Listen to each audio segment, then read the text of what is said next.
One thing that immediately jumps to mind is a man who I saw who was completely psychotic, and due to these delusional beliefs, he killed his mother and then cut her open, and he basically tried to wear her like a suit. Hello everybody, my name is Dr Sohom. I'm a consultant forensic psychiatrist and a YouTuber, and I'm here today to answer your questions from the Honesty Box. Let's get started.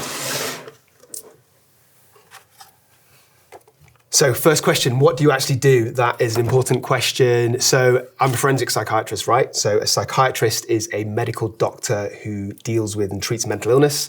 A forensic psychiatrist does that, but with people who either have committed a seriously violent crime or other levels of violence, who definitely have or are suspected of having a mental illness. I also work as an expert witness, so I go to these trials and I give evidence in court.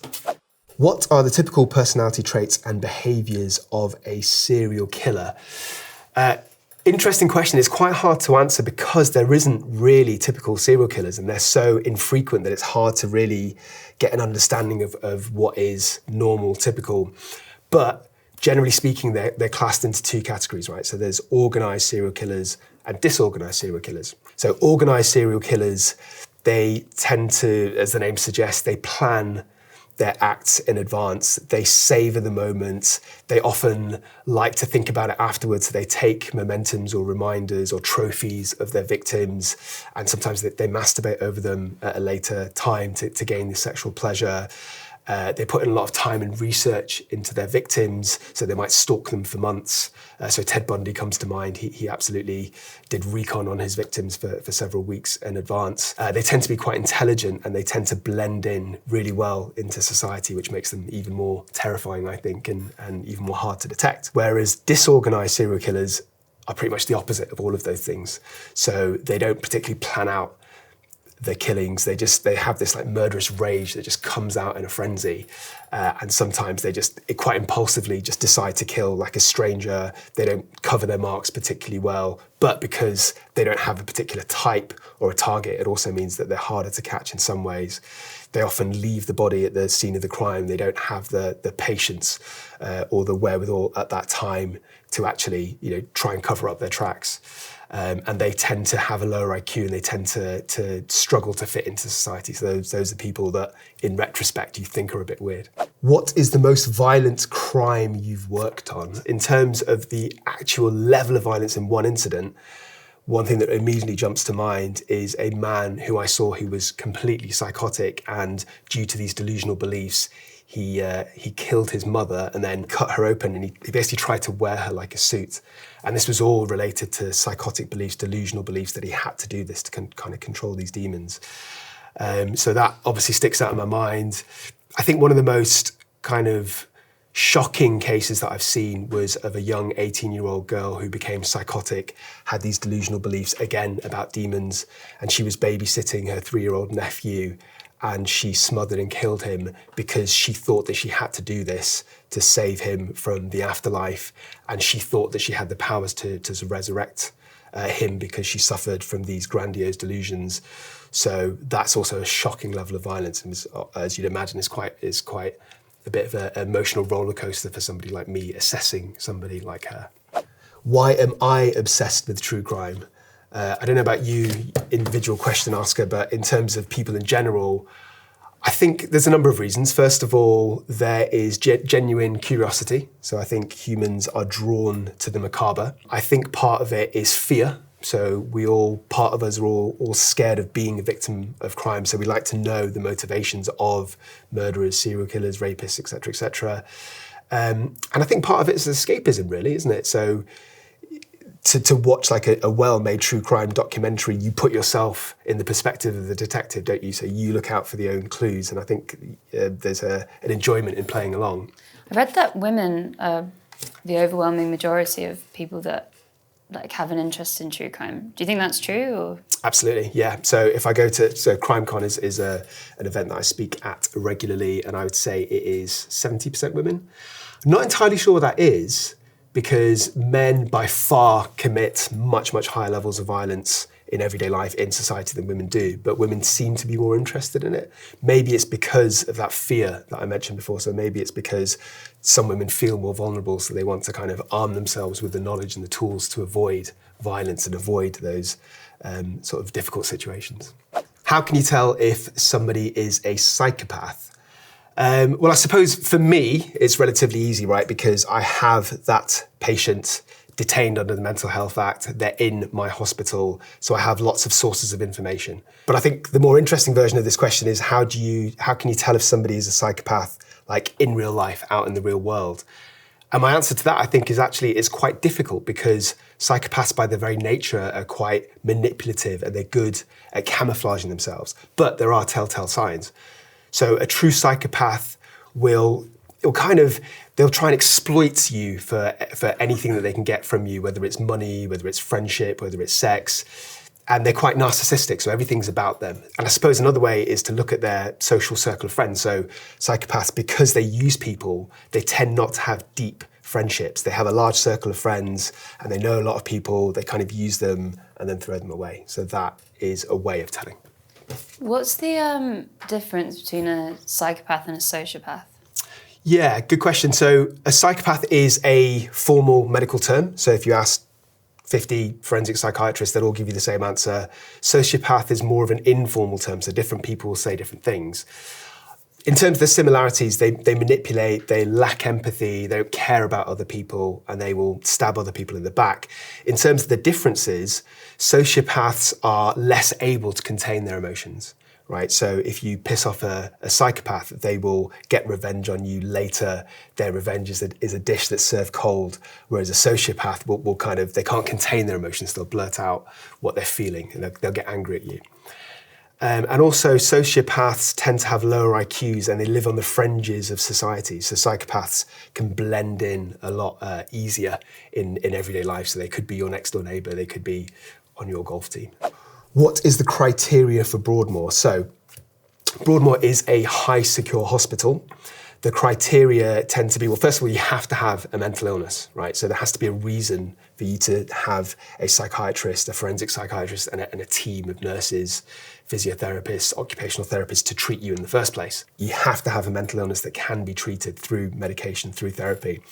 But for the level of violence, it is, as you'd expect it to be, extremely high. So multiple murders, multiple sexual assaults, people that have been in other secure units and have not gotten better after many years. The other thing that people probably don't know, or is probably not as publicised as well, is that Broadmoor also takes people that are not necessarily that violent, but have other security risks like repeated arsonists who kept setting fires in other psychiatric wards. It's much harder to set a fire in Broadmoor simply because of the level of security. Why do women fall in love with serial killers? This is a great question, something that I've been asked about before. And it's a complicated question. I think, well, first of all, there's a term for it. So we psychiatrists, we like to sound cleverer than we actually are. We call it hybristophilia. And I think the vast majority of times it's because the women themselves are actually quite damaged. So they've come from abusive relationships, whether it's their own upbringing or whether it's romantic partners. So they've been the victims of domestic violence, and they gravitate towards what is familiar rather than gravitating towards what is safe. But, and here's the twist, they try and find relationships where they can be in control. So if you're in a relationship with a serial killer, a murderer, you get to control the visits, you get to control the communications, you know that he's not off gallivanting and cheating on you. So I think that's part of the motivation. But I also think there's some that have this like savior complex. So for whatever reason, maybe they weren't nurtured enough when they were children. So they try and kind of project their own deficiencies onto somebody else. And there isn't much more of a savior complex than trying to rehabilitate like a serial killer. Most dangerous mental illness, I suppose it depends on whether you're talking quality or quantity of violence. So quantity of violence, undoubtedly that would be something like antisocial personality disorder. So that's somebody who naturally is callous, doesn't care about others, and is impulsive. So they tend to be career criminals like, thugs, drug dealers, etc. So they're the kind of people that you go through the system, you try and treat them, and they will keep reoffending. In terms of one-off instances of violence, I'd say schizophrenia, because even though the vast majority of people with this disorder aren't dangerous, when they become dangerous, they can do something that's completely erratic. So I've talked already about an 18-year-old girl who killed her nephew because of psychotic beliefs. Just last month, I saw somebody who attacked their neighbour with a baseball bat because in his deluded mind, he was convinced this person was a paedophile. Not true. So because their beliefs can be so extreme, they can sometimes lash out with unexpected violence. How can you tell if someone is lying? That is a good question, and I think it is widely misunderstood by most people. The honest answer is you can't. I can't, you can't. So there have been experiments in the past where they've had people who've given a correct and a false narrative, and they've got professionals to try and tell the difference. They've done it with police officers, they've done it with judges. And the overwhelming results is that people are rubbish at spotting when people lie. So people get it right slightly above 50% of the time, even detectives. So that's only slightly better than flipping a coin. So part of it is because some people have their biases, so they want to believe, or they make a prejudgment on who they're talking to and automatically decide in their heads whether they're telling a lie or not, whether they're guilty or not. Some people are really good at lying, so some people have the kind of creativity to change their stories on the spot. Some people lack the fear in being under pressure when they're lying. And also, I think there's this kind of assumption that there's these sort of tics or these body language experts that go on YouTube who assess when people are lying, and it's all BS. And you can tell that because if it was accurate, then you wouldn't need a trial system. You wouldn't need detectives. You just put people on the stand and then you get an expert to tell whether they're lying or not. And I think the reason is because, as well as some people being really good at lying, is that when people have tics, it's individual to them. So you see these YouTubers that say if somebody's looking up and to the left and they're lying, but it's so different between different people that there's no real way of consistently knowing if somebody's lying unless you know that person intimately yourself. And the other thing is that both lie detectors and people who think they can detect lies only really detect discomfort and fear, right? So another way of saying that is, let's say hypothetically you have two suspects for murder, right?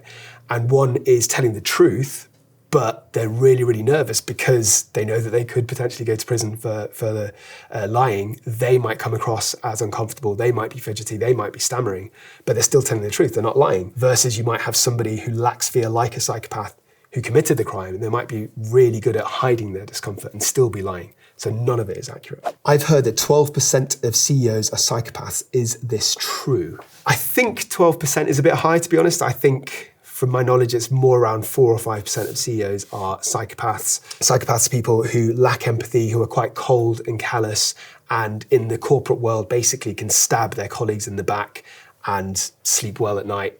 So as you can see, people like that can rise quite high up the corporate ladder. So as well as lacking empathy, they tend to be quite charming psychopaths, so they can build business relationships and business networks. And also they take risks. So they have such a low fear response that psychopaths don't mind gambling with their own or other people's money. And if the risks work out, they can rise within the corporate world. How common is it for offenders to fake mental illness? Can you tell? So yeah, it is actually relatively common. So I'd say probably every 2 to 3 months in my line of work, assessing individuals who've committed crimes to give evidence in court. Every 2 or 3 months, I'll come across somebody who's either completely fabricating or more often kind of exaggerating symptoms of mental illness. And to be honest with you, it is very easy to tell for a number of reasons. Firstly, because before I go and see them, I look at all the evidence. So I'm not just taking their presentation in front of me into account. I'm looking at all the medical notes for the actual offence. Let's say somebody stabs somebody and there's the CCTV footage after an argument in the pub. I'm looking at that CCTV footage. I'm looking at the witness statements by all the people around them. I'm looking at the witness statement potentially of the victim. I'm reading the police interview transcripts when that person's been arrested and has been interviewed, usually within 24 hours. So I've got so much objective information. After I've assessed them, I look at evidence of how they've been now. So if they're remanded in prison, I speak to the prison officers. If they're already sectioned in a psychiatric hospital, I speak to the nurses.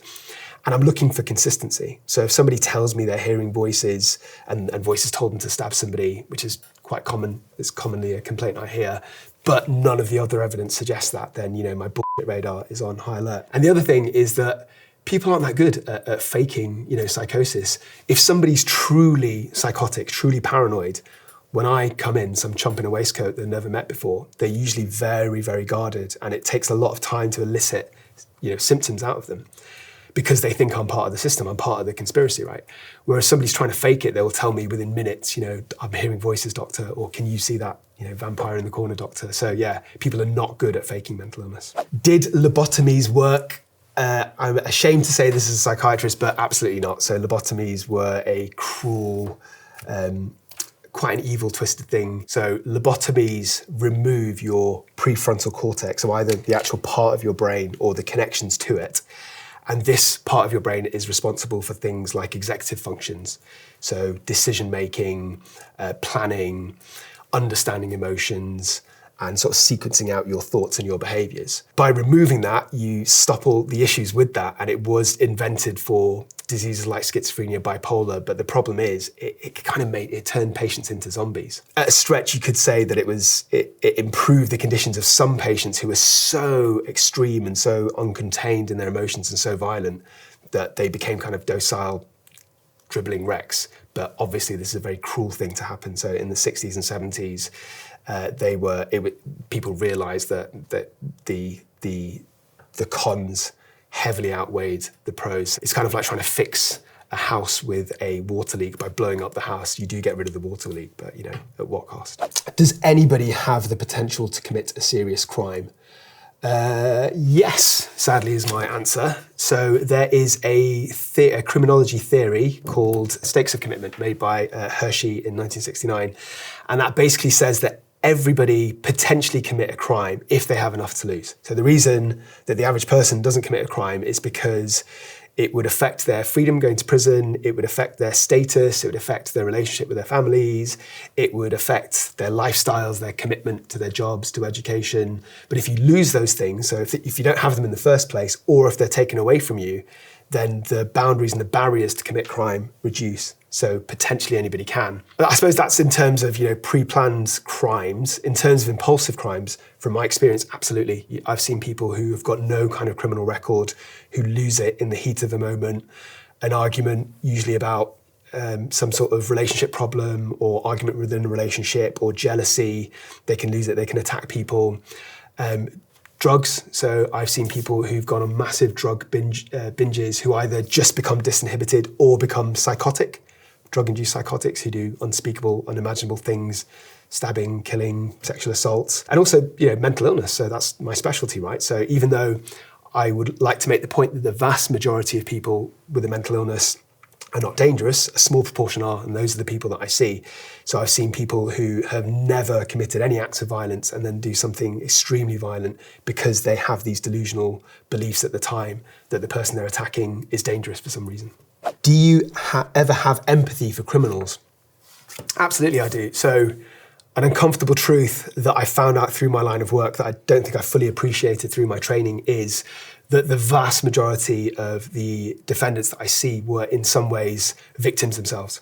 So even though they've sometimes done horrible, horrible things, they themselves have experienced physical, emotional, sexual abuse. They've grown up in environments where there's a lot of criminality, there's a lot of violence, there's a lot of drug use. So yeah, I do feel empathy for them. You can feel empathy, or I can feel empathy for the person that's separate from the horrific thing that they've done. And I think you have to do that if you're wanting to rehabilitate. So yeah, I think I have empathy for the most kind of vulnerable perpetrators. Is Lucy Letby a psychopath? That is a great question. Short answer is no. So Lucy Letby is a case that, like most of the country, I'm fascinated with. And the truth is, it's really hard for me to psychoanalyze her because there's nothing to go on. It's like the equivalent of a pathologist being given like a dead body with no injuries and asking for the cause of death. I don't know the answer. She wasn't antisocial. She didn't have any trauma that we know of in her life. She didn't have any kind of hostility or problems in her relationships with her work colleagues. There was nothing kind of pathologically wrong with her emotional makeup. And there's very little clues to what her motivations were. But to answer your question, was she a psychopath? Obviously what she did hugely lacked empathy. Obviously she was manipulative. I mean, she lied and she hid her actions, but I don't think that she particularly was good at conning or charming people. So I don't think she had those kind of aspects. She wasn't criminally versatile. She wasn't particularly sexually promiscuous. So no, I don't think she was a psychopath for all of those reasons. I can't answer the question of why she did what she did, which is quite infuriating for me. Do psychopaths cry?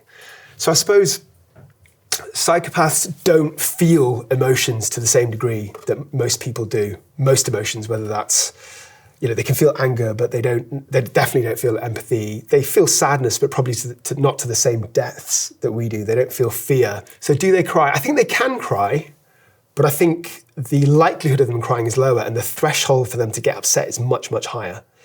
And if they do cry, it's usually for a selfish reason. So I don't think a psychopath would truly cry because something bad has happened to somebody else that they love. A true psychopath would only cry because something that's damaged them or their future has happened. So I guess what I'm saying is they'll cry, but only for selfish reasons.